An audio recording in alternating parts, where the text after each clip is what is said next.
Study IQ IAS, अब तैयारी हुई अफोर्डेबल। दूरदर्शन, आकाशवाणी, जितने 80s में लोग पैदा हुए हैं या 90s के जो बच्चे हैं वो ये टर्म्स डेफिनेटली समझेंगे या इससे रिलेट कर पाएंगे, लेकिन जो आजकल के स्टूडेंट्स हैं, आजकल के बच्चे, शायद वो उतना रिलेट नहीं कर पाएंगे। अपने पेरेंट्स को ये वीडियो जरूर दिखाइएगा। हम बात करने जा रहे हैं दूरदर्शन आकाशवाणी, जो कि एक स्टेट ओन्ड एंटरप्राइज के अंतर्गत आता है। उसे हम कहते हैं प्रसार भारती। आई रिपीट, उसे हम कहते हैं Prasar Bharati. Ladies and gentleman, boys and girls, मैं हूं आपका दोस्त, host, educator, mentor Sanghi sir, और मैं आप सभी का स्वागत करता हूं स्टडी IQ IAS पर। स्टडी IQ IAS भारत का सर्वश्रेष्ठ YouTube channel cum IAS examination की तैयारी का प्लेटफॉर्म है। तो जैसा आप देख सकते हैं, हमारा टॉपिक क्या कहता है, प्रसार भारती इस डीप थॉट में, एक सोच में लगा है कि उसका अपना OTT प्लेटफॉर्म होना चाहिए। भाई, जब पूरी दुनिया ओवर द टॉप पे जा रही है, जब पूरी दुनिया जो है वो OTT चीज पे जा रही है, तो प्रसार भारती क्यों नहीं? Why not Prasar Bharati? Why not something like Doordarshan? So let's have a look whatever we are trying to do in terms of this. ये PDFs आप डाउनलोड कर सकते हैं मेरे टेलीग्राम हैंडल से, जिसका नाम है आयुष सांघीज IAS अकेडमी, और आप मुझे जरूर फॉलो करें मेरे अन्य सोशल मीडिया हैंडल्स पर, जहां पर हम काफी अच्छा वैल्यू एडेड कंटेंट जो है वो प्रोवाइड करते हैं। तो आइए देखें यहां पे क्या बात करी जा रही है, what are we trying to say. तो जैसा आप देख सकते हैं, हाल ही में एक नई स्कीम जो है भारत सरकार द्वारा अप्रूव करी गई, जिसकी तरफ एक मैसिव बजटरी एलोकेशन, यानी जो फंड्स हैं वो अप्रूव करे गए। तकरीबन 2,500 करोड़ के फंड्स जो है इस तरफ अप्रूव करे गए। इस स्कीम का नाम है बाइंड स्कीम। आई रिपीट, इस स्कीम का नाम है bind broadcast infrastructure network development. ये जो है, ये स्कीम जो है लॉन्च हुई और 2,500 करोड़ का आउटले हुआ for upgradation and expansion of broadband network. जो भारत सरकार का ब्रॉडबैंड नेटवर्क है, जो सरकारी ओन्ड है, जिसको आज की डेट में हम दूरदर्शन के नाम से या आकाशवाणी के नाम से जानते हैं, यह प्रसार भारती के अंतर्गत आता है। इसका इंफ्रास्ट्रक्चर अपडेट करके एक सर्टेन लेवल पर लेकर आना है, ताकि वो यूथ को अपील करे। It should be appealing to the youth. आपको शायद ध्यान हो, जब लॉकडाउन शुरू हुआ था तो उस टाइम पे कई सारे लोगों ने ये चीज बोली कि आप जो है, आप महाभारत देखिए। तो दूरदर्शन पे आप महाभारत देखिए। महाभारत, जो कि BR चोपड़ा की सीरीज, बड़ी पॉपुलर सीरीज है इंडियन हिस्ट्री में, 1990s 1991 की सीरीज है। उस सीरीज को दोबारा रिपीट करा गया और लोगों ने पूरी महाभारत जो है लॉकडाउन में बैठ के देखी। लेकिन वो जो है वो एक ऐसे चैनल पे ब्रॉडकास्ट होती है जो आज तक HD या हाई डेफिनेशन नहीं है। इस वजह से ये बजटरी एलोकेशन ये दिखाता है कि कहीं दूरदर्शन आउटकास्ट ना हो जाए या एक्सटिंक्ट ना हो जाए, ताकि लोग उसे देखना ही बंद कर दें। एक चीज सरकारी ओन्ड या ब्रॉडकास्ट नेटवर्क जो गवर्नमेंट ओन्ड या स्टेट ओन्ड होना चाहिए। So Prasar Bharati is evaluating the possibility to come up with its own OTT platform, over the top platform, जो वो लेकर आएगा 2025-26 के बाद। 2025-26 तक वो अपना इंफ्रास्ट्रक्चर, ब्रॉडकास्टिंग इंफ्रास्ट्रक्चर जो है वो एक्सपैंड करेगा। सो last year Prasar Bharati signed an MOU with YUP TV, YUPP TV, जिसके तहत उसने एयर करा इन सारे शोज को और दूरदर्शन के पुराने शोज को अलग अलग देशों में, US में, UK में, ऑस्ट्रेलिया में। तो ये मेमोरेंडम ऑफ अंडरस्टैंडिंग के तहत प्रसार भारती को यह समझ में आया कि भारत की जो संस्कृति है, जो कल्चर है, जो टीवी शोज है, जितनी भी चीजें भारत के टीवी पे या स्टेट ओन्ड चीजों पे एयर होती है, वो मैसिवली पॉपुलर है। उसका रीजन ये है कि भारतीय लोग पूरी दुनिया में फैले हुए हैं। Indian diaspora is rampant. So the platform enabled DD India accessible in US, UK, Europe, Middle East, Australia and New Zealand, जिसकी वजह से प्रसार भारती ने इस चीज के बारे में सोचा। तो अब सवाल यह आता है कि प्रसार भारती है क्या? What is Prasar Bharati? प्रसार भारती एक स्टैट्यूटरी ऑर्गेनाइजेशन है। I repeat, it is a statutory organisation. Statutory organisation का मतलब यह होता है कि ये एक स्टैट्यूट के तहत बनाई गई संस्था है, एक कानूनन संस्था है, जो कानून सन 1997 में लाया गया था। So statutory autonomous body and setup by an act of parliament. तो इसका मतलब प्रसार भारती कानून अनुसार चलता है, it runs according to a law. जो मन में आया वो चीज आपने बना के उस पर डाल दी, ऐसा नहीं होगा, ऐसा नहीं होता कभी प्रसार भारती पे या दूरदर्शन पे। इस चीज को ध्यान रखें।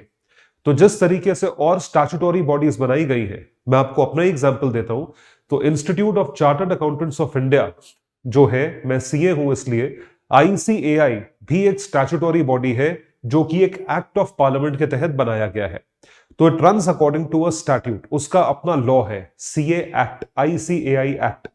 उसी तरीके से तमाम ऐसी संस्थाएं हैं, विजिलेंस कमीशन है जो कि एक स्टैट्यूटरी बॉडी है। और जितनी आप नॉन कॉन्स्टिट्यूशनल बॉडीज पढ़ते हैं जो कि संविधान के बाहर है, उसमें से मैक्सिमम स्टैट्यूट के तहत जो है बनाई जाती है। इस वजह से एक स्टैट्यूटरी बॉडी चलती है कानून के तहत। इसमें आता है टीवी नेटवर्क जो है उसको हम दूरदर्शन कहते हैं, और रेडियो नेटवर्क को आकाशवाणी कहते हैं। All India radio, Akashvani. Akashvani, आपने अगर ऐसी फिल्म्स आज की डेट में देखी हो जो 1960s 70s की एरा में सेट करी गई हो, तो उस टाइम पे क्या होता था, आकाशवाणी पे सारे अनाउंसमेंट्स आते थे।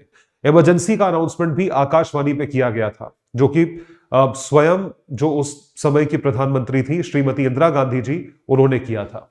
सो प्रसार भारती भारत सरकार का ओन्ड एंटरप्राइज है, India state owned public broadcaster, जिसके हेडक्वार्टर्स नई दिल्ली में है। इसको ध्यान रखें। तो ये जो है बाइंड स्कीम, ये क्या कर रही है? ये बाइंड स्कीम जो इंफ्रास्ट्रक्चर अपडेट कर रही है, इसके तहत ऑलरेडी दूरदर्शन, जो कि अलग अलग राज्यों में अलग अलग भाषाओं में आता है, जैसे दूरदर्शन उर्दू, दूरदर्शन तेलुगु, दूरदर्शन कन्नड़ा, दूरदर्शन मलयालम, इस सबको मर्ज करके हाई डेफिनेशन यानी कि HD फॉर्मेट में लाने की कोशिश करेगा। देखिए कितने सारे इसके इनिशिएटिव्स हैं। Bind scheme, 28 regional DD channels, regional यानी कि अलग अलग राज्यों के, would become HD program production capable and FM coverage of all India radio would be expanded to 80% of the total population of India। तो 80% जो भारत की जनसंख्या है उसको रेडियो तक, उसके पास तक रेडियो पहुंचाना है। अब रेडियो तो आज की डेट में यूथ के अकॉर्डिंग होना चाहिए, वो तो रेड FM मिर्ची के हिसाब से नहीं होगा, या 98.3 या 93.5 या 104, लेकिन आपको उसे यूथ इनेबल्ड बनाना पड़ेगा, आपको उसको यूथ के लिए अपीलिंग बनाना पड़ेगा, तभी इतनी लिसनरशिप, तभी इतनी व्यूअरशिप इस चीज की होगी। तो उसके लिए कंटेंट इज द किंग। तो सबसे पहली चीज जिस पे फोकस करा गया वो है कि इसको मैक्सिमम लोगों तक पहुंचाना है। उसके लिए आपने किस चीज का मुहिम उठाई?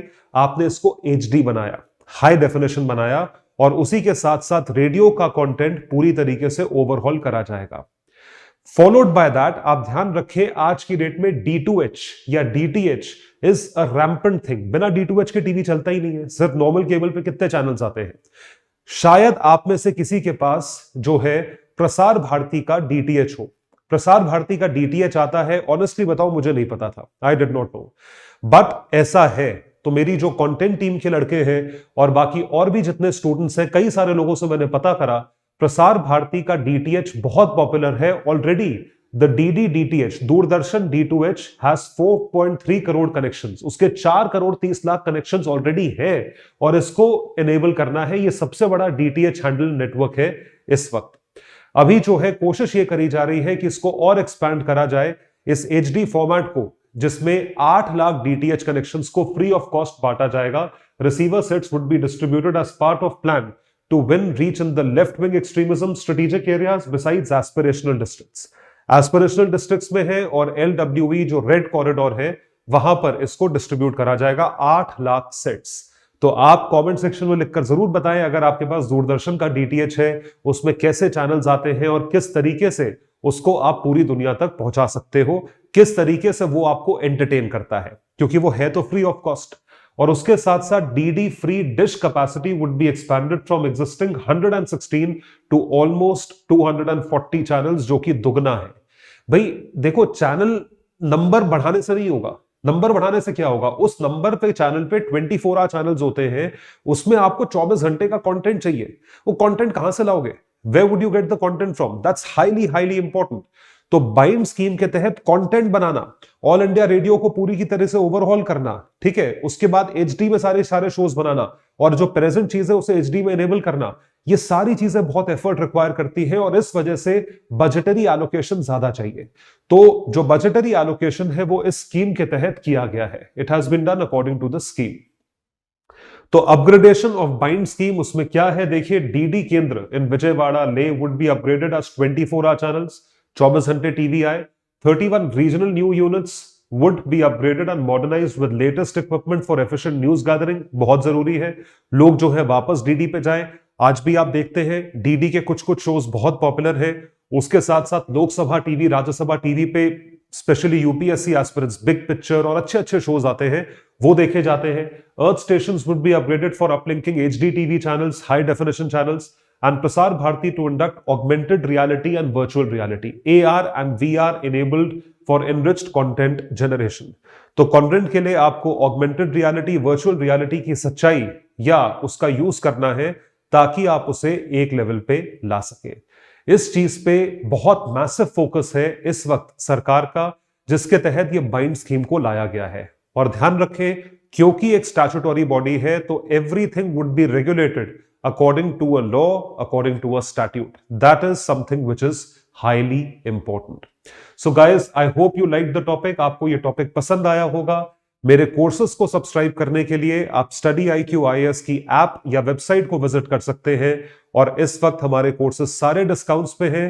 इन order to avail a discount, आपको जान पता है कोड एक ही है, जो कि है संघी लाइफ। तो चाहे कंप्लीट कोर्स हो, चाहे एनसीईआरटी कोर्स हो, चाहे आपका SIP प्लस कोर्स हो जो कि क्रैश कोर्स है, ये ऑप्शनल कोर्सेज है, ये सारे कोर्सेज डिस्काउंटेड प्राइस पे अवेलेबल है on the use of my code which is Sanghi life.